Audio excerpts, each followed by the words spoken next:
Hello, hello. This is your host, Sheraz Ahmed, and welcome to the bonus episode of season 2 of the Crypto Valley Association podcast. Let's discover together the growing trends of this fast moving space and try to shed some light on the mysteries it contains. Today, we have a very special guest joining us, Johannes Schmitt, Director of Banking and Payments at Kraken Digital Asset Exchange. Founded in 2011, Kraken was the first Bitcoin exchange to have its market data displayed on the Bloomberg terminal, the first to pass a cryptographically verifiable proof of reserves audit, and one of the first exchanges to offer leveraged Bitcoin margin trading. We have a lot to discuss, so let's dive straight into the hidden world of cryptocurrency trading. Hello, Johannes. How's it going? Hi, Sheraz. Thanks for having me. Excited to be here.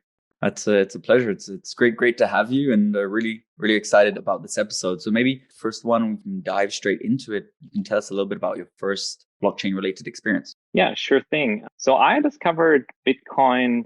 It was mainly just Bitcoin in 2013. I don't exactly recall if it was May or April. I think it was, a little after that, April high where Bitcoin, I think, reached like $100. Because of that Cyprus bail-in situation. And I had a friend essentially who told me about it. And it later turned out that friend had been actively mining Bitcoin for almost 2 years, but he never told me about it.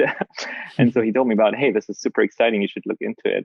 At the time, I was kind of transitioning careers. My background is in philosophy. I have a PhD in philosophy. And I was kind of trying to get out of academia because I didn't see any future in academia, just the kind of publishing papers that no one reads and cares about. And especially in the humanities and philosophy, it's very, very tough sometimes. So I was looking for other opportunities. And so first I looked at Bitcoin. I thought, oh, this could be interesting. But then I read it. I guess I just fell into the proverbial rabbit hole, read about it everywhere. But then didn't quite make sense to me the first time around. And then I guess I, put it aside. And then 2-3 months later, must have been the end of summer, I discovered it and decided, hey, this is actually quite cool. I don't know why it took me 3-4 months, but that's definitely the truth. And then I decided I want to actually work in this. I want to see if I can work in this industry. And then it just so happens that I was introduced to Jesse Powell a few weeks later. And Jesse needed to desperately hire people because by that time we had Kraken had, I don't know, a lot of unanswered emails. It was the next all-time high just happened. It was November 2013. And so I talked to Jesse, I think at the time it was Skype, for 5 minutes, and just we hit it off and I got the job. Never sent him a resume. And then I started working, and at first I just had to kind of just put out some fires and help with the support backlog and also kind of manage the German speaking social media community. So that's how I got started. Wow. Sorry, long-winded answer, but I hope I did, answer the question. Oh, that's wonderful. Yeah, the good old days where you don't even have to send in a resume or a CV and you get the job directly. Yes, isn't it great? Yes, it's wonderful to hear, and it's crazy you joined Kraken in December 2013, which is quite some years ago. I mean, can you tell us more about that journey from then till now, and a bit maybe about your current role within the company? As from your title, I'm guessing you're not just responding to emails. No, indeed, I'm not. I don't even know if I have access to the support software anymore if I wanted to. So it's going to be complicated. So yeah, I mean, it's been a very, very exciting journey over 7 years. I did a number of different things. Started with, as I said, support, community management. We also had and this is kind of related to my current title, we also happened to have a bank account in Germany for client custodial funds. And it's not a secret, so I'm just going to mention the name Fedor in Munich. And we've had that banking for a long time. And so I was kind of, as a German speaker, I was also a natural kind of liaison with Fedor. And then I also did content creation because I have a PhD in philosophy. People think, oh, you're a philosopher, you must be good at writing. So I did that a little bit, dabbled a little bit in writing, and then I moved into a managerial role after having been on the support team for a while. And then I moved into a role with a little different focus, which was more like on account management and sales. So kind of bringing in new clients, also looking at the the very promising institutional client segment. That was early 2018 when everyone was talking about institutions and institutions are going to enter the market. I pivoted to another role in this was actually early 2020 when I was made director of banking payments. And what I do in my current role is I coordinate all the relationship building and the maintaining those relationships with all the banking and payment partners across the globe, right? So Kraken, obviously, as a fiat exchange, needs a lot of bank accounts, a lot of payment accounts. We do card processing, credit card processing. We have accounts in 5 major world currencies, and so that requires a lot of maintenance work, but also just outbound activity to get new and better bank account and to support our client funding, fiat funding flows. Oh, okay. And well, you've really seen Kraken grow from what it was to what it is today, and really gone around like all different departments, and you must know a lot of the processes. I mean, inside and out. And you're probably the best person to ask. I mean, what the unique selling point of Kraken is. I mean, why should a cryptocurrency enthusiast choose your exchange over another? Yeah, it's a great question for us. So I think there's two things. I mean, one is probably trust, because we've been around for a very long time. You mentioned 2011. I mean, that's what, 10 years. And I mean, yes, there's a lot of history here to unpack, but essentially I think we have a very good reputation in terms of security over the years. I mean, there's a really good track record. That's something that a lot of changes I don't think have to that extent. So it's something we are definitely proud of. And I think that also resonates with the clients, of course, right? Because ultimately there is this counterparty risk that we have as a client. That's certainly one factor. And yeah, I mean, trust and security, I guess you could separate them out, right? Two distinct selling points of Kraken, where I think we have an excellent track record, and where we can build this trust with the client that is required in this space, where there's so many exchanges in this space, right? There's so many different exchanges. There's been a time where there was like when you looked at CoinMarketCap, a new exchange was popping up every day, right? So Yes. so it's a very kind of just unclear situation for someone who newly enters the market, and so Kraken is been there, like, and stands for like the stability and reliability that you don't otherwise have in this space. Wow. Okay, that's great to hear. And I mean, you mentioned this a little bit before, that the institutions are coming, and so maybe you can tell us a little bit more. Like, are they here now, and what your perspective is on this collision between the traditional and the new financial world? Yeah, I mean, that was the mantra of 2018, right? I mean, I think I remember New York Consensus, Coindesk Consensus conference in 2018, when everyone was talking about this, right? Like, I remember, like, we had a booth, Kraken had a booth there, and it was pretty exciting. And there was a lot of these institutions, stopping by and having a chat with us. I think Goldman Sachs was there too, and we were like super excited about that. And yeah, it's just very few of those guys at the time actually like did anything in terms of actually started to trade on Kraken or some of the other global exchanges. We were waiting for it to happen in 2018, but it didn't quite materialize. And I think now, like, fast forward 3 years, entirely different, right? Now there's I think this entire space has gained a lot more traction, and there's just, and just this, like, the series of events that are super, super bullish for, institutions entering the market. And this obviously starts with MicroStrategy. You cannot not mention this on this type of, on this type of podcast, right? Michael Saylor's done for the industry is huge. And, we've seen the Tesla announcement. And yeah, I mean, as someone who has exposure to the S&P 500, now de facto also have exposure to Bitcoin, and that's huge, and that's obviously very different from what happened in 2018. So I do think this is, it is happening now. It is still going to take a few years. This is not a thing that is going to be completed in a few months or even like half a year. It's going to take longer, but the process has definitely started. I'm very confident that that's the case.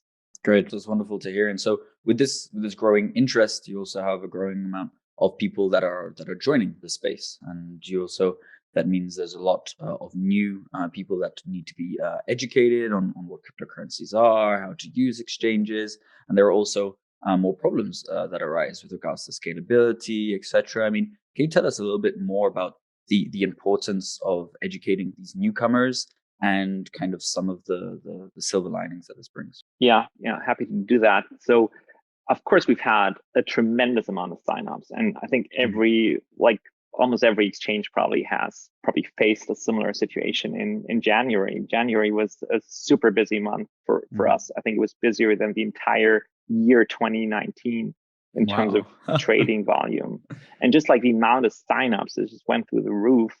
That the GME episode actually that really helped to drive a lot of volume, a lot of interest, a lot of web traffic to Kraken, and like a lot of people try to create an account within. I think we had a 24-hour period where we had like over 200,000 signups, and it's just like crazy. And yes, and of course that will have some effect on, unfortunately, on the level of service that we provide to clients, and that's something we've identified as a top priority. We need to be even better at handling that. And I think, again, like a lot of other exchanges are looking at the same problem and set of issues.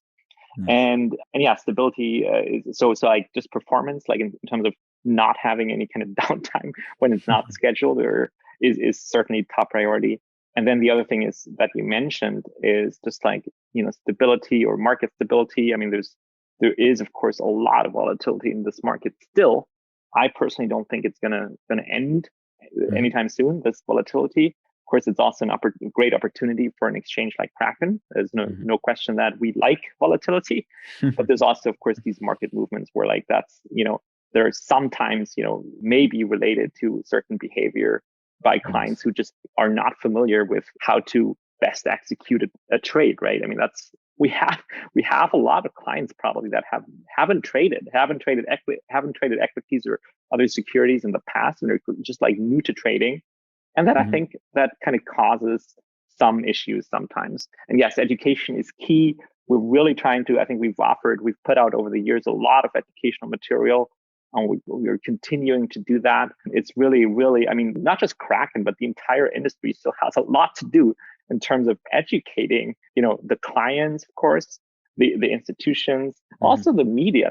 I mean, I don't know Sheraz, if you look at like, I look at the German speaking media, and there's just so many prejudices and like just wrong assumptions and just like things where I thought we were beyond this, and it's still there. And so I feel like the amount of learning that needs to happen in order for this asset class, crypto, to be ultimately successful and to be adopted by, not just millions, but billions of people is still, there's still quite some work ahead of us. But hey, I'm excited about it. So that's cool with me. Oh yeah, definitely. And I think there's always this the opinion that, well, if you take the contrarian view, you're going to get more followers, etc. And I think that some of the media is kind of rooting on. But when you hear the volumes that you're mentioning of 200,000 signups in 24 hours, that's insane. That's like 3% of the Swiss population in one day. That's amazing. And so there's no denying that. It's really coming to light. And maybe you can tell us a little bit more about your geographical positioning, because as you mentioned, you're currently in Berlin, but Kraken is based in the US, and you have actually quite a significant footing in Europe and even in Switzerland. I mean, how come, and where do you see the potential of this specific market? Sure. So Kraken is, as you said, based in the US, has always been based in San Francisco. We view ourselves as a global company, and this is not a recent phenomenon. That's been our mission for a while, and we have a global workforce that's distributed across many different countries and continents. And this is also something a lot of us work remotely. I think it's also public knowledge that I think Jesse has spoken about this, how that's part of our culture. And so even COVID in that sense. So while it disrupted certain parts of the business, it didn't disrupt this work culture that is largely remote, because for us, it essentially just meant somehow like suddenly the way we chose to work was validated by the fact that, millions of other people around the world suddenly also started to work remotely, right? for me was like personally was a very interesting experience because I had a lot of experience with working remotely before, March 2020. And then suddenly everyone else was like, oh, and I'm like, yeah, tell me about it. I've been doing this for Welcome years. to my world. Yeah.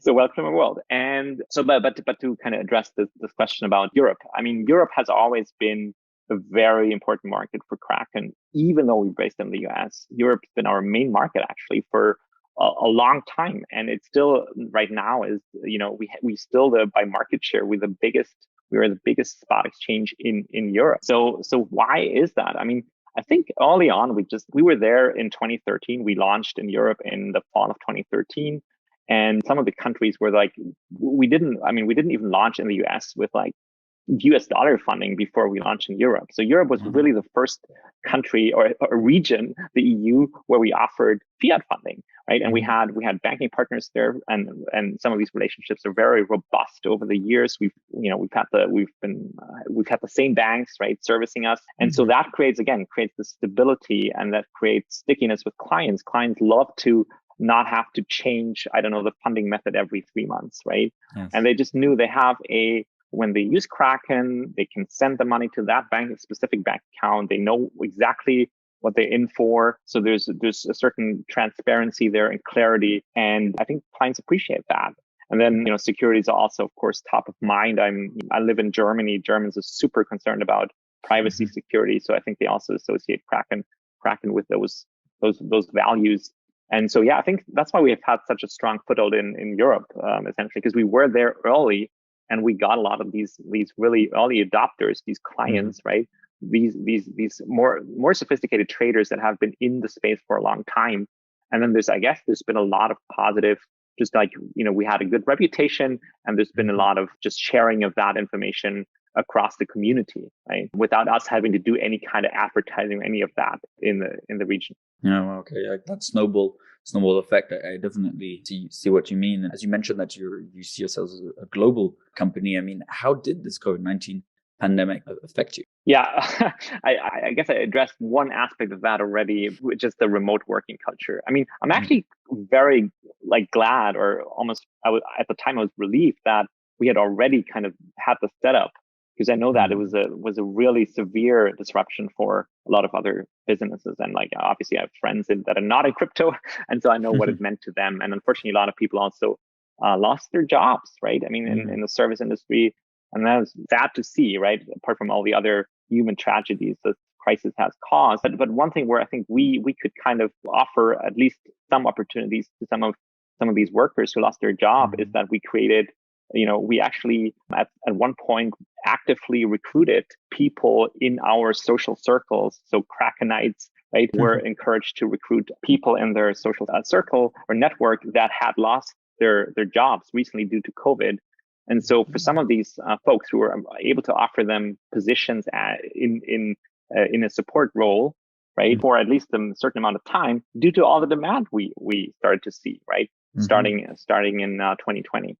So that's something where I think we kind of added a lot of value for people who had unfortunately had negative experience due to COVID. Wow, well, this is wonderful to hear that you had this help out initiative, and I'm sure they were very, very grateful that, and it shows a lot about your culture. So wow, it's wonderful to hear. And maybe as we kind of slowly approach the end of this episode, and unfortunately 2021 is here. There's a lot that is set to happen this year, as you've mentioned throughout the episode. I mean, what's your vision for the future of this whole industry? Yeah, great question. Thanks. So I think there's a lot of super interesting topics where we'll see continued innovation, new ideas, new product, new opportunities come up. I think staking is obviously a super exciting topic for already has been in 2020 and to a certain extent 2019. It will continue to become very interesting for consumers. Like there's a lot of people out there who don't have a lot of investment opportunities that come with yield, any kind of yield, right? So I think staking, the idea of just locking your funds essentially and getting some kind of stable income off of that is super enticing to a lot of these retail clients, right? And I think improving for the entire industry, improving the access to those products is going to be must be a priority, right, in 2021. And certainly it is something for Kraken. We're already a leader in staking, F2 staking, F2.0 staking. We already like the leader, and we're in the top 5 for the other asset, Polkadot and Tezos. So yeah, I think this is a super interesting area for a lot of exchanges, but specifically also for Kraken. Great to hear. So thank you so much, Johannes, for joining us. I mean, do you have any final words for our listeners today? Yeah, I mean, I think there's a few people here who may not be in the blockchain industry just yet, haven't quit their legacy finance job. I can just encourage you to come join us and come join the exciting world of crypto.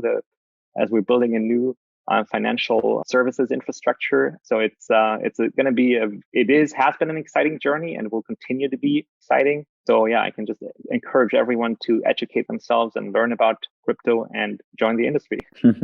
Perfect. Thank you. It's wonderful. And if you enjoyed this conversation, feel free to check out more on our website, cryptovalley.swiss, where we host plenty of events, educational content, and even provide information on how you can join our growing community. So thanks again, Johannes, for joining us. Thanks, Sheraz. It's been a pleasure. Perfect. My pleasure. Stay tuned, stay safe, and until next time from the Crypto Valley in Switzerland. Bye-bye.